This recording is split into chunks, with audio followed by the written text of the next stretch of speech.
If there's one thing that's true about gardening, it's that you really want to have a lot of different little tools in your bag. And that's no different for feeding than it is for anything else.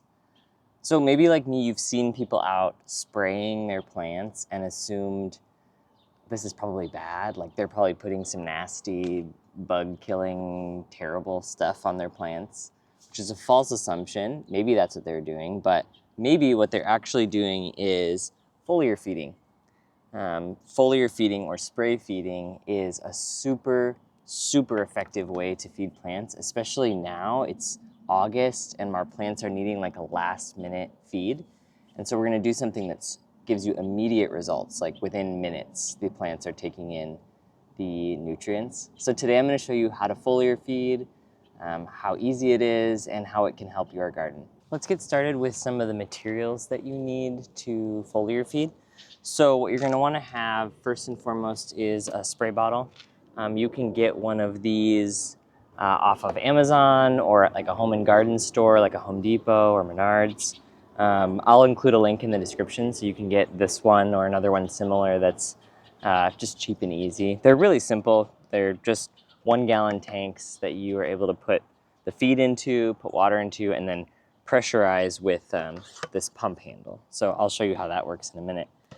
You're also going to want to find some good fertilizer that suits the needs of your garden. I'm not going to get into fertilization too much in this episode in terms of like feed ratios. It can be really complicated.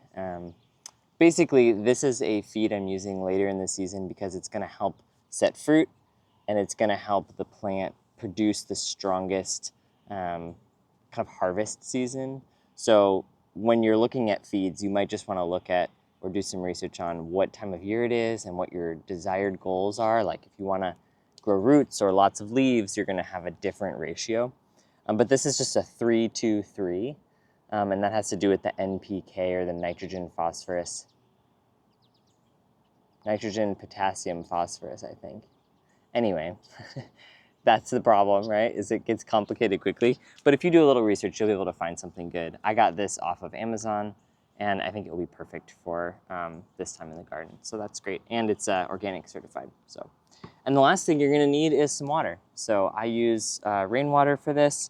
If you want, you can use like water from the hose. The best thing to do though would be to put it in a bucket overnight and let the chlorine and chloramine and all that stuff that's in city water, if you live in an urban area, off gas. And that way you can kind of put the stuff on your plants that's best, just water and fertilizer. So next thing is I'm gonna show you how to mix this and how we get going.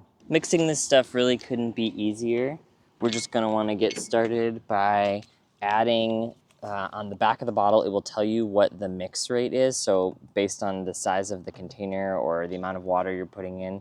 So for me, it says shake well and mix 2 fluid ounces. I've got a tablespoon here. I know that a tablespoon is half a fluid ounce. So I'm gonna put in 4 of these tablespoons to fill up my gallon container. 2, 3, 4.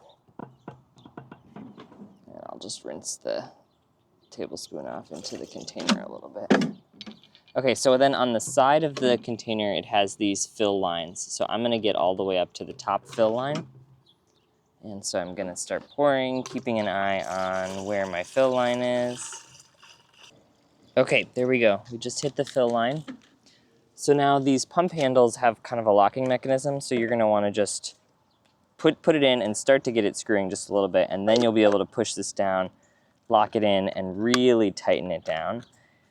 Sometimes I will actually like put my feet on the side of it to kind of hold it in place while I crank it down because it does need a good tight seal. So the reason it needs a tight seal is because we're now going to pressurize it. So the way that we do that is we just unlock the handle without unscrewing it from the container and just pressurize it, push down. And so you're going to see, like you can see the bubbles kind of going in down here. But I can feel the pressure building up under my hand. It's not terribly important that it's like really high pressure. That's probably good there. I can feel a good push. So when I push it down, I'll turn it into that locking position and the handle will stay down. And now I can actually carry it by this. So it makes it really easy. And next thing is for us to actually get spraying. So let's go do that. Couple things of note about the spraying itself. You want to try to get just a mist spray on the tops and bottoms of the leaves. We don't want it to be dripping wet because then we're losing a lot of fertilizer just to the ground. So we just want to get a mist spray. If it is, it's kind of hard with some of these sprayers, they're not super precise. So if it does drip off a bit, that's okay. But just know that that's more than enough. When it starts to kind of drip off of the leaf, that's more than enough. And so we're just trying to get coverage all over the plant. What's really cool is that when you spray onto the leaves of a plant, they absorb those nutrients directly. They skip the whole root process and they go from the top down.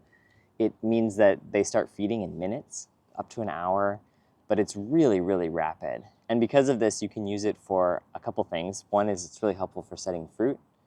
Two is it's great to address deficiencies. So earlier in the season, I had some rhubarb that was looking really bad, and it had just transplanted it, so I knew the roots weren't going to be the best route for feeding. So I did a foliar or a spray feeding. The rhubarb looks great. It totally rebounded. So that was a really, really good route.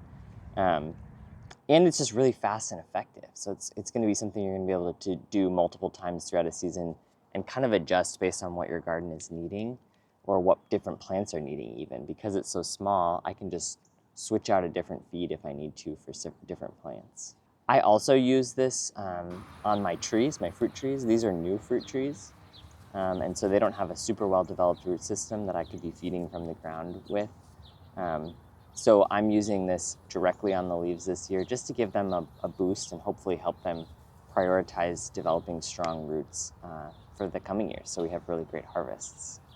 The best time to feed plants through the leaves like this is going to be in the early morning before all the pollinators are out. This is an organic feed and it shouldn't cause any harm if it does end up getting on some bees or wasps or flies or whatever is pollinating my plants. But just to be extra careful, start early. And that way also the plant is at its kind of max drawing in stage. When it gets hot in the middle of the day, all those little pores in the leaves, all those little entry points for fertilizer and water, they close up to conserve water. But if you start in the morning when they're nice and open, they're going to draw everything in faster and more effectively. So this method is best used in combination with other methods. Like I said, good to have many tools in your tool belt. So what I like to do is early in the season, I like to spread compost, a layer of a couple of inches of compost on all my beds. And this is going to give a nice, slow, natural feeding.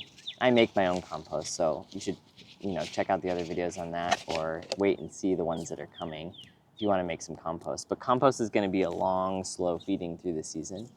Then I will also do a root soak. So with a similar liquid fertilizer like this earlier in the year, I will just soak the roots of the plants and really get a nice deep kind of liquid down to the roots level of feeding. And they're going to gradually, sustainably take that in. It's going to be a lot slower than the foliar feeding, but it's going to lead to a really good, healthy plant in the long run. So when you combine the bottom up and the top down feeding, you end up with a really comprehensive way to make sure your plants are healthy and producing the most for you. If for whatever reason you end up with a little bit too much of the foliar spray in here, what you can do is you can just take it and you can put it right on top of your compost pile. And this is going to act as a hydration, but also all that extra feed in there is going to be, it's really going to like ramp up what's going on in your pile and kind of start it or jumpstart it and make it extra strong right now. Thank you so much for joining me for this kind of brief learning about foliar feeding. I hope that you got something out of it. If you did, please give me a like and maybe leave some comments below. I'd love to hear from you if you're going to try this method or if you already do it. Maybe you've got some specific liquid fertilizers that you use or you make. I would love to hear about those. So let me know in the comments below. And subscribe for more if you want more garden how-to and tips like this. Thanks.